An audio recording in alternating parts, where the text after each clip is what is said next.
Ben Torres wiped the sweat from his forehead as he guided his salvage ship toward the dead space station.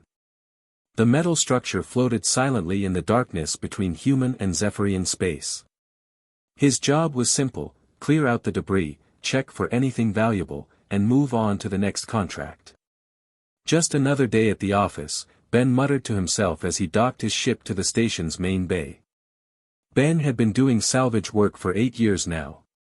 He liked the quiet. No bosses telling him what to do. No deadlines except the ones he set for himself. Most importantly, no politics. Human space was full of arguments about territory and trade deals. Ben preferred floating in the emptiness where the only thing that mattered was whether your oxygen tank was full. The airlock opened with a soft hiss. Ben stepped into the station wearing his environmental suit. His flashlight cut through the darkness as he moved down the main corridor. The place had been abandoned for months. Dust covered everything like a gray blanket. "Standard sweep," Ben said to his ship's computer through his helmet radio. "Looks like the usual junk. Some old equipment. Maybe a few spare parts worth something." He moved through room after room.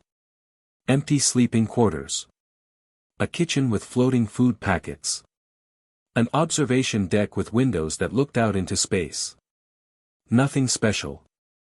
Nothing that would pay more than his basic fee.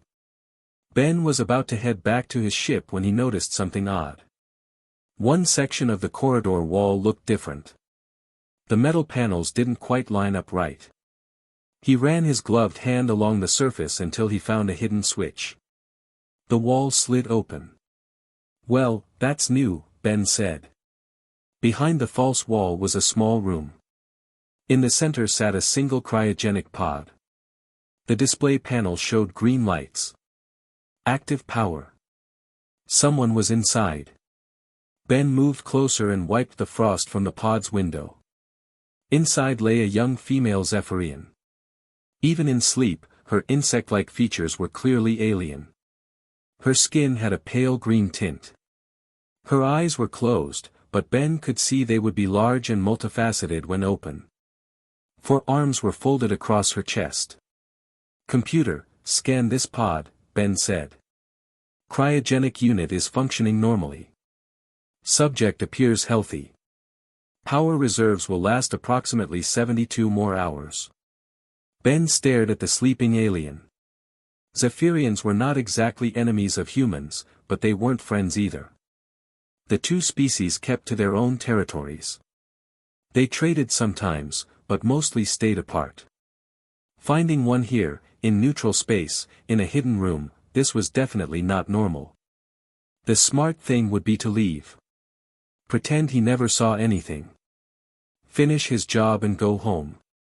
But Ben had never been good at doing the smart thing. He found the pod's control panel and started the wake-up sequence. The process took 20 minutes. Ben watched as the pod slowly warmed up.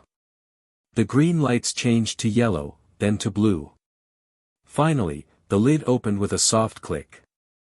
The Zephyrian's eyes opened. They were indeed large and seemed to shimmer with different colors in Ben's flashlight beam. She sat up quickly, looking around in confusion. When she saw Ben, she froze. "Easy," Ben said, raising his hands to show he meant no harm. "I'm not going to hurt you." The Zephyrian studied him carefully. "You are human," she said in accented but clear English. "Yeah. Name's Ben. I'm a salvage operator. I was cleaning this place out when I found you." He kept his voice calm and friendly. "What's your name?" She hesitated. "I am called Kira." "Okay, Kira. Can you tell me why you were sleeping in a hidden room on an abandoned station?" Kira climbed out of the pod slowly. She was taller than Ben, which was typical for Zephyrians. Her movements were graceful but cautious. "I was placed here for safety," she said. "My people believed I would be protected in this location." "Protected from what?" Again, she hesitated. Ben could see her thinking, trying to decide how much to tell him. "There was trouble in my home," she said finally. Those who wished me harm took control. My guards brought me here and put me in sleep until it was safe to return.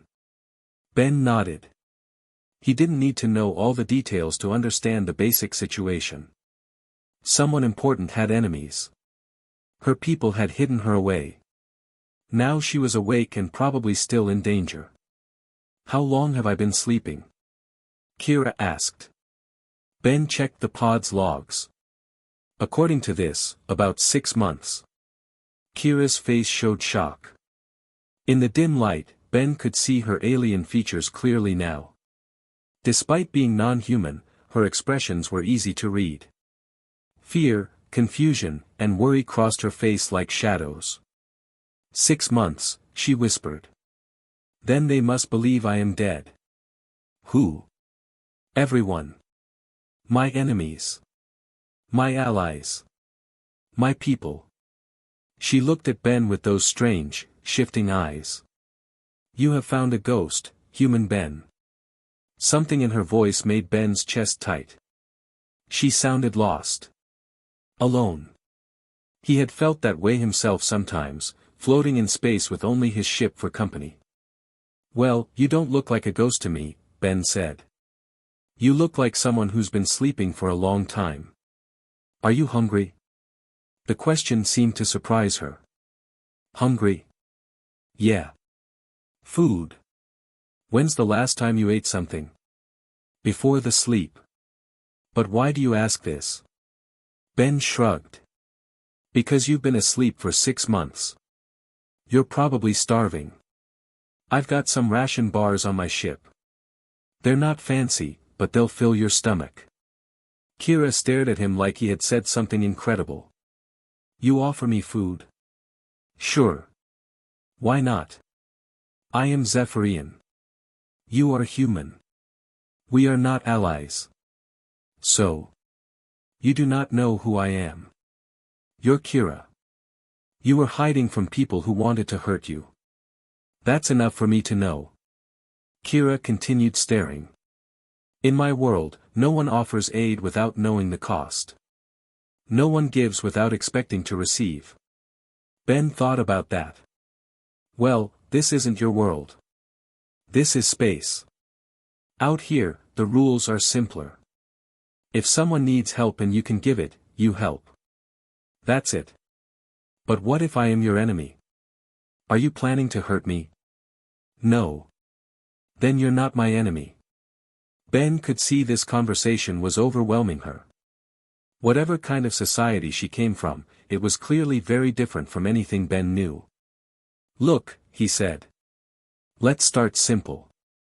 You're awake, you're probably hungry, and you're obviously confused about where you are and what's happened. I can help with the first 2 problems. The third one, we'll figure out together. Together? Yeah. I mean, unless you want to stay here alone on this dead station. Kira looked around the small hidden room. For the first time, she seemed to notice how empty and cold it was. No, she said quietly. I do not wish to stay alone. Then come on. My ship's docked at the main bay. We'll get you fed and warmed up. Then you can decide what you want to do next. What I want to do. There was that surprised tone again. Ben was starting to wonder what kind of place she came from where asking someone what they wanted was such a strange idea. Yeah. It's your choice. I can help you contact your people, or take you somewhere safe, or whatever you think is best. Kira followed him out of the hidden room and down the corridor toward his ship. Her footsteps were silent despite her size. Ben could feel her watching him as they walked. Why? She asked suddenly. Why what? Why do you offer choice? Why do you ask what I want? You found me. By the laws of discovery, I am yours to command. Ben stopped walking and turned to face her. Is that how things work where you're from? Yes. The strong command the weak. The finder claims the found. The superior directs the inferior. Well, like I said, this isn't your world. Out here, people get to make their own choices. Even if someone finds you sleeping in a pod.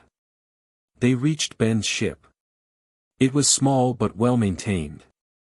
Ben had built most of the interior himself over the years. It was more home than workplace to him. "Welcome to the Lucky Break," he said as they entered the airlock. The ship's interior was warm and comfortable. Ben had painted the walls a soft blue color that reminded him of Earth's sky. Real plants grew in small pots near the windows. The air smelled like coffee and machine oil. Kira looked around with interest. "This is pleasant," she said. "Thanks. Have a seat anywhere. I'll get you something to eat." Ben moved to the small kitchen area and pulled out a ration bar and a bottle of water. When he turned around, Kira was still standing exactly where he had left her. "You can sit down," he said. "That chair there is pretty comfortable." "You have not told me to sit." "I don't need to tell you. It's your choice. But I am a guest in your domain." "Yeah, and as my guest, you can sit wherever you want." Cautiously, Kira settled into the indicated chair. She accepted the food and water but held them without eating. "Go ahead," Ben said. "It's safe." She took a small bite of the ration bar. Her face changed slightly. "This is good." "Really? Most people complain about the taste. I have eaten only prepared meals my entire life. Food chosen by others, prepared by others. This tastes like choice." Ben sat down across from her. "Tell me more about where you're from. It sounds pretty strict." Kira ate slowly as she talked. "I am Zephyrian nobility. My life has been directed by others since birth. What to eat, what to wear, what to study, who to speak to. Everything decided by those above me in rank. That sounds exhausting." "It is normal. Maybe for you. But normal doesn't always mean good." As Kira finished eating, Ben could see some of the tension leaving her body. Color was returning to her pale green skin. Her large eyes seemed brighter. "I must tell you something, Ben Torres," she said suddenly. "What's that?" "I am not merely nobility. I am Princess Kira, daughter of Queen Vesa, heir to the Zephyrian throne." Ben blinked. "Well. That explains why someone wanted to hide you. You do not seem surprised. I've met important people before. They're usually just people with fancier titles and bigger problems." Kira laughed. It was a strange sound, musical but harsh. "You are very unusual, human Ben. So I've been told. So, Princess, what's the situation back home? Who's trying to hurt you?" Kira's expression darkened. "My mother's brother, General Zex. He led a coup against the royal family. My guards told me he planned to eliminate all potential heirs to ensure his own rule." "And your mother?" "I do not know. The guards said she was fighting, but they had to get me to safety before learning the outcome." Ben felt a chill. This was bigger than he had thought. Not just local politics, but a full revolution. And he had accidentally found himself in the middle of it. "So right now, this General Zex probably thinks you're dead." "Yes. Which means I am safe as long as no one discovers otherwise." "And what do you want to do about that?" There was that question again. Kira looked at him with something like wonder. "No one has ever asked me that before." "Really?" "Never. Never. My role has always been determined by others. But now, with you, I must think for myself." She was quiet for a long moment. "I believe I want to learn what happened to my mother. And if she still lives, I want to help her." Ben nodded. "That sounds like a good plan. But it's going to be dangerous." "Yes. And you'll need help." "Yes." "Well," Ben said, standing up, "I guess we better get started." Kira looked up at him. "We? You didn't think I was going to let you go back alone, did you? Like I said, out here we help people who need help. For the first time since waking up, Princess Kira smiled. 3 days after finding Princess Kira, Ben's peaceful salvage mission turned into something completely different. His ship's communication system started picking up chatter from multiple sources, all talking about the same thing: the Zephyrian princess was alive. How did they find out so fast? Ben asked, checking his scanner readings. Kira looked worried as she studied the display screens Ben had taught her to read. News travels quickly in space. Someone must have seen your ship near the station. Yeah, but who's talking about it? The answer came in the form of 3 ships dropping out of hyperspace near their position. Ben's scanner identified them immediately: 1 Zephyrian military vessel, 1 human bounty hunter ship, and 1 unmarked craft that could only be rebel forces. Well, this just got complicated, Ben muttered. The communication system crackled to life. 3 different voices spoke almost at once. Attention salvage vessel. This is Commander Rex of the Zephyrian Navy. You are harboring a wanted criminal. Surrender immediately. Ben Torres, this is Captain Hayes. I've got a bounty contract for the Zephyrian princess. Hand her over and I'll cut you in for 10%. Human ship, you have something that belongs to us. Give us the false princess or be destroyed. Ben looked at Kira. Her face was pale but determined. They all want me, she said quietly. Yeah, but they're not getting you, Ben replied, moving to the pilot's seat. Strap yourself in, princess. Things are about to get bumpy. Ben had been flying salvage ships for 8 years. He knew every trick for getting out of tight spots. Salvage operators often found themselves in dangerous situations: pirates, territorial disputes, equipment failures in deep space. The key was to think fast and stay calm. He fired up the engines and immediately dove toward the nearby asteroid field. Torres, don't be stupid, Captain Hayes called over the radio. 3 ships against 1. You can't win this. Maybe not, Ben replied, but I don't have to win. I just have to not lose. The asteroid field was exactly what Ben needed. The big military ships would have trouble maneuvering between the floating rocks. His smaller vessel could slip through spaces they couldn't follow. Why are you doing this? Kira asked as the ship shook from a near miss with a large asteroid. Doing what? Risking your life for me. You could give me to any of them and collect a reward. Instead you choose danger.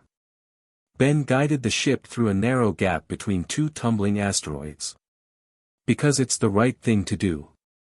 The right thing? Yeah. You asked for my help. Those people want to hurt you or use you.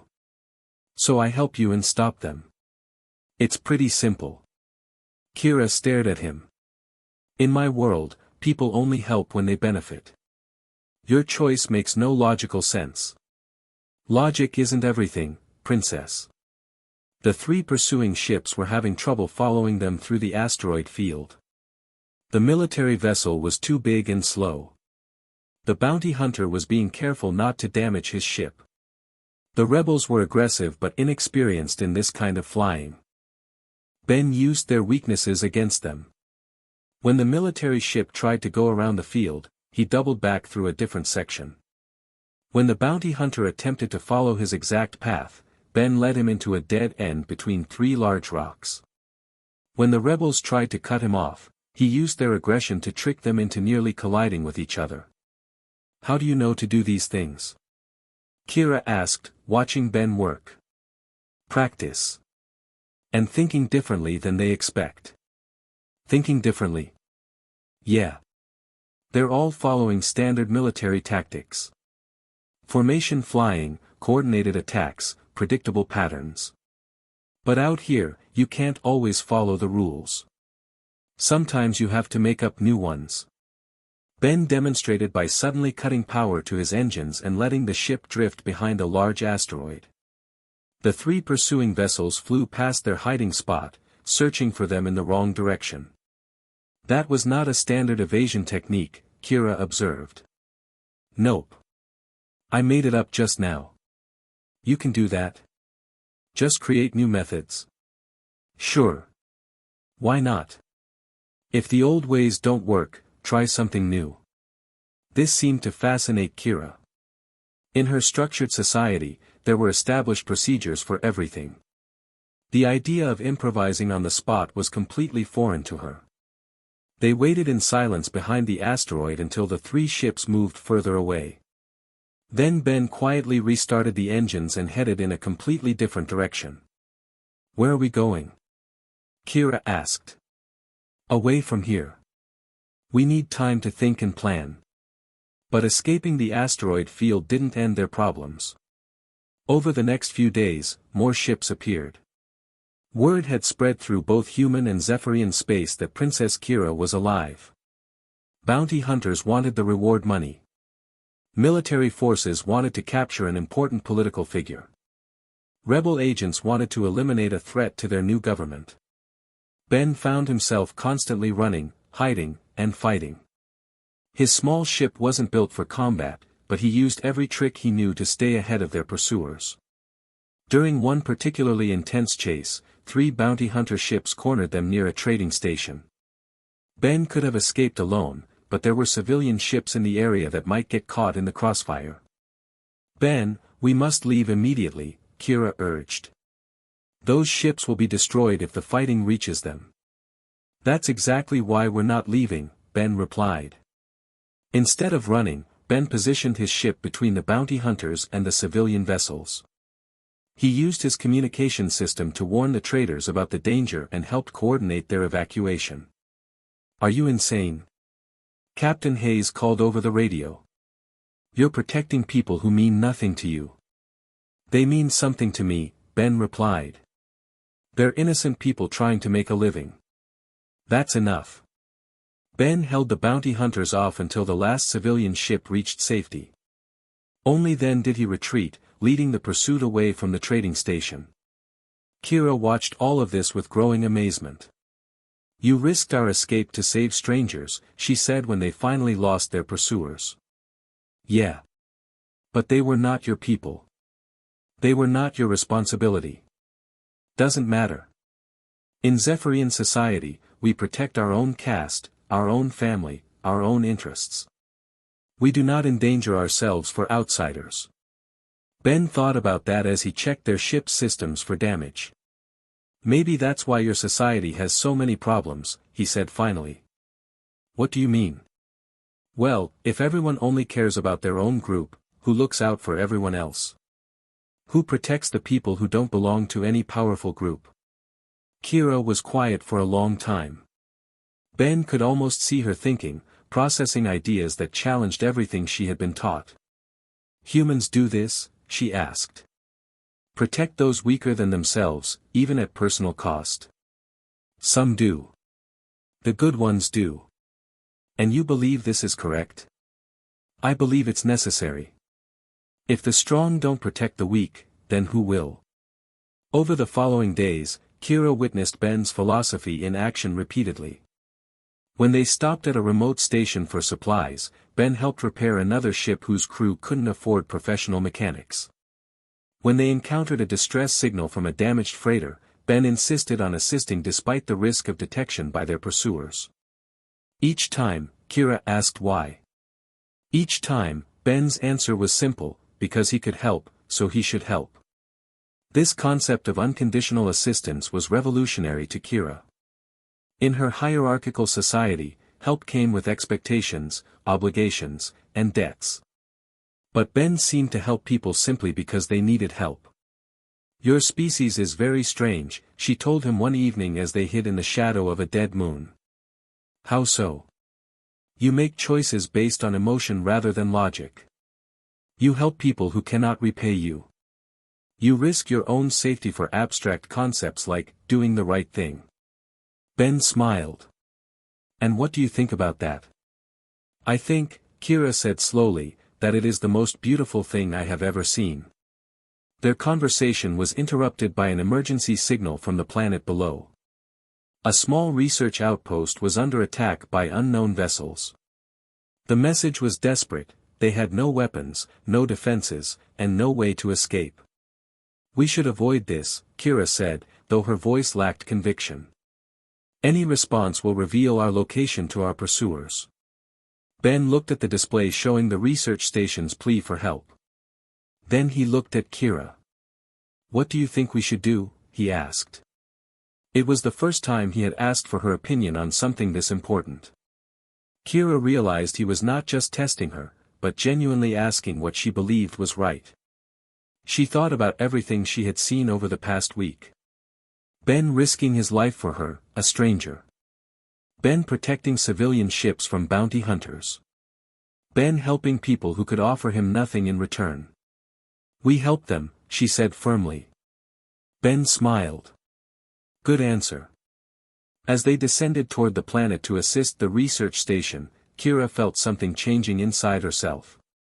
She was beginning to understand that strength didn't come from commanding others, but from choosing to protect them.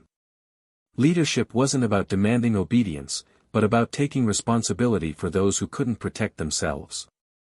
These were human concepts, foreign to everything she had been taught. But watching Ben live by these principles, she was starting to believe they might be better than the Zephyrian way. The attack on the research station turned out to be the work of the same rebels who had overthrown her mother. They were eliminating anyone who might have information about the old government. Ben and Kira managed to drive off the attackers and evacuate the researchers to safety. But during the battle, Kira made a decision that surprised even herself. When one of the rebel ships targeted an escape pod full of civilians, Kira took control of Ben's weapon systems and destroyed the attacking vessel. It was the first time she had ever killed to protect strangers rather than to advance her own position. Why did you do that? Ben asked afterward. Because they needed protection, and I could provide it, Kira replied, using Ben's own words. And how does that make you feel? Kira considered the question seriously. Different, she said finally. Like I am becoming someone new. As they left the planet with the rescued researchers safely aboard a larger ship, both Ben and Kira knew their mission had changed. They were no longer just trying to survive and return Kira to her people. They were trying to figure out what kind of leader Kira wanted to become. 2 weeks after rescuing the research station, Princess Kira made a decision that would change everything. She sat across from Ben in his ship's small kitchen area, her large alien eyes filled with new determination. I want to go home, she announced. Ben looked up from his morning coffee. To your homeworld? Are you sure that's safe? No, it is not safe. But it is necessary. What's changed your mind? Kira gestured toward the communication reports they had been monitoring. Every day, more news reaches us. General Zex grows more cruel in his rule. He has eliminated entire families suspected of loyalty to my mother. He forces the lower castes to work without rest. Children are taken from their parents to serve in his armies. Ben studied her face. Over the past weeks, he had watched Kira transform from a confused, frightened princess into someone much stronger. The change was remarkable. And you think you can stop him? I think I must try. But not in the way my people expect. What do you mean? Kira stood and walked to the window that looked out into space. Traditional Zephyrian succession happens through combat. The strongest takes power by defeating all rivals. That is how Zex succeeded, and that is how he expects me to challenge him. But you don't want to do it that way? No. I have learned from you that there are other ways to lead. Better ways. Ben joined her at the window. Tell me your plan. I want to return not as a conqueror, but as a protector. I want to show my people what you have shown me, that true strength comes from helping others, not controlling them. That's a beautiful idea, princess. But how do you make that work in practice? Kira turned to face him. I need to reach the common people first. Show them a different kind of leadership before I face Zex directly. Ben nodded slowly. A revolution from the bottom up instead of the top down. Yes, exactly. But I will need help getting to my homeworld without being detected. And you want me to take you there? If you are willing. I know the risk is great. Ben smiled. Princess, I've been running from bounty hunters and military ships for 2 weeks. A little more danger isn't going to scare me off now. Planning their approach took 3 days. Kira's knowledge of Zephyrian space routes and Ben's experience with avoiding detection made them a good team. They decided to enter the system disguised as a normal trading vessel. Ben modified his ship's identification codes and exterior appearance. Kira helped him understand Zephyrian customs and language well enough to pass basic inspection. They practiced their cover story until it sounded natural. Remember, Kira said as they approached the border checkpoint, you are Trader Benjamin from the outer colonies. I am your Zephyrian business partner, Kiva. We deal in salvaged electronics. Got it. And you're sure this will work? Border guards are not looking for a dead princess traveling with a human trader. They see only what they expect to see. The checkpoint inspection went smoothly. The guards were more interested in checking for contraband than examining passengers closely. Within hours, they were flying through Zephyrian space toward the homeworld. But reaching the planet was only the first challenge. Kira needed to contact loyal citizens without alerting Zex's security forces. She decided to start in the industrial districts where her family had historically been most popular. They landed at a busy commercial spaceport. Ben stayed with the ship while Kira ventured into the city wearing simple workers' clothing. Her royal bearing was carefully hidden beneath a humble appearance. The first person she approached was an elderly Zephyrian maintaining shipping equipment. When Kira quietly revealed her identity, the worker nearly dropped his tools in shock. Princess Kira. But you are dead. General Zex announced your death months ago. I am very much alive, Kira replied softly. And I have returned to help our people. Help us how? Zex has made resistance impossible. Anyone who speaks against him disappears. I do not ask you to speak against him. I ask you to remember what leadership should truly mean. Kira spent the next hour talking with the worker and his colleagues. She told them about Ben and the human way of thinking. She explained how she had learned that protecting the weak was more important than commanding the strong. But how can this work in practice? One worker asked. Let me show you, Kira said. Over the following days, Kira put her new philosophy into action. Working quietly in the industrial districts, she began helping people in small but meaningful ways. She used her knowledge of government systems to help families navigate bureaucratic problems. She shared food with hungry workers. She taught conflict resolution techniques that prioritized cooperation over domination. Word spread slowly through the working neighborhoods. The princess had returned, but she was different. Instead of demanding service, she was providing it. Instead of claiming authority, she was earning respect.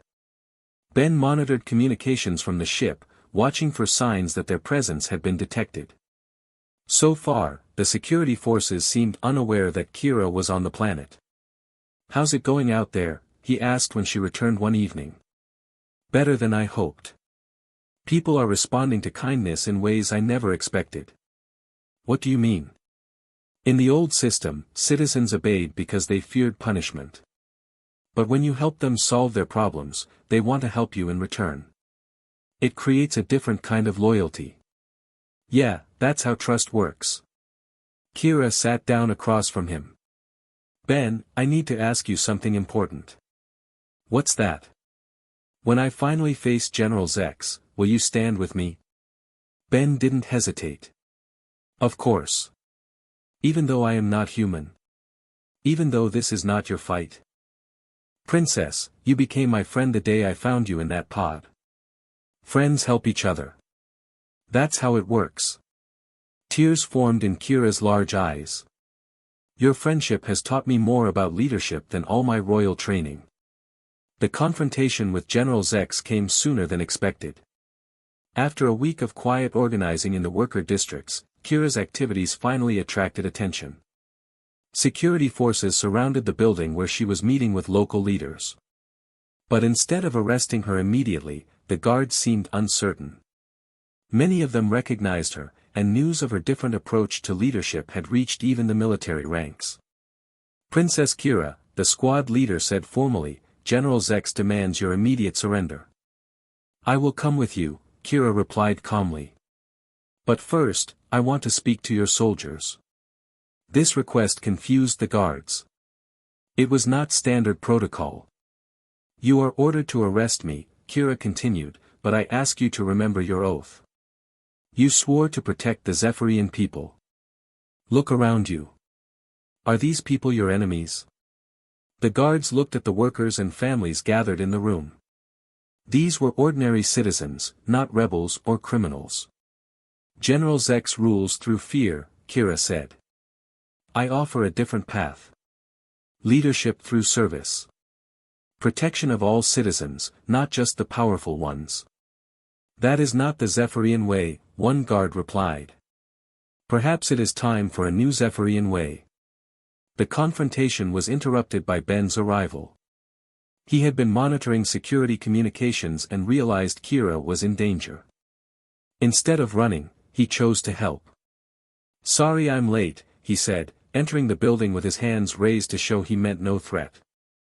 Ben, you should not be here, Kira protested. Yeah, well, someone once told me that friends help each other. The presence of a human complicated the situation for the guards. They had orders to arrest Kira, but no instructions regarding alien allies. Who is this human? The squad leader asked. His name is Ben Torres, Kira replied. He saved my life and taught me what true leadership means. A human taught you leadership? Yes. He showed me that strength comes from protecting others, not controlling them. That the purpose of power is to serve those who have none. The guards exchanged glances. This was not the conversation they had expected to have. General Zex will not accept these ideas, one of them said. Then perhaps, Kira replied, it is time for General Zex to step down. The standoff was resolved when the workers in the room began speaking up. One by one, they testified about how Kira had helped them. She had solved problems, mediated disputes, and provided assistance without asking for anything in return. She acts like a true leader should, an elderly worker declared. Not like the generals who only know how to command and threaten. Faced with overwhelming support from the civilians, and uncertain about their orders, the guards made an unprecedented decision. They agreed to escort Kira to the capital for a public confrontation with General Zex, rather than arresting her secretly. The journey to the capital became a procession. Word spread ahead of them, and crowds gathered to see the returned princess. By the time they reached the government district, thousands of Zephyrians had joined the peaceful march. General Zex was waiting with his elite troops. He expected a traditional challenge, combat between rivals for the right to rule. Instead, Kira stepped forward alone and did something completely unexpected. Uncle, she said formally, I challenge your right to lead, but not through combat. What other method exists? Zex demanded. Let the people choose. Let them decide between rule by fear and leadership by service. This proposal stunned everyone present. Democratic selection of leaders was unknown in Zephyrian society. And if they choose you? Zex asked suspiciously. Then I will serve them as I have learned to serve. I will protect the weak, help the struggling, and build a society based on cooperation rather than domination. Impossible. Such weakness will destroy our people. Uncle, I have seen strength in what you call weakness. I have learned from humans that protecting others makes you stronger, not weaker. The public debate that followed lasted hours. Zex argued for traditional authority and military strength. Kira spoke about service, compassion, and the protection of all citizens regardless of their caste. When the people finally chose, their decision was overwhelming. They wanted the leader who promised to help them, not the one who demanded their obedience. General Zex, faced with the clear will of the population, had no choice but to step down. Kira's coronation was unlike any in Zephyrian history. Instead of demanding pledges of loyalty, she pledged to serve her people. Instead of threatening punishment for disobedience, she promised help for those in need. Her first official act was to establish a formal alliance with humanity, with Ben Torres as the first official liaison between the species. "You changed everything," she told Ben at the ceremony. "No, Princess. You changed everything. I just showed you it was possible." Ben returned to his salvage work, but now his job included facilitating cooperation between human and Zephyrian colonies. What had started as a simple cleanup mission had become the foundation for a new kind of interstellar relationship. Years later, historians would mark this as the moment when two very different species learned they had more in common than anyone had imagined. All because one human decided that helping a stranger was more important than following the rules. Princess Kira ruled for many decades, always remembering the lesson Ben had taught her, that true leadership means protecting those who cannot protect themselves. It was a simple human concept that transformed an entire civilization. And Ben Torres continued salvaging derelict ships, but now he did it knowing that sometimes the most valuable thing you can find in the darkness of space is not treasure or technology. Sometimes it is the chance to change the galaxy through simple kindness.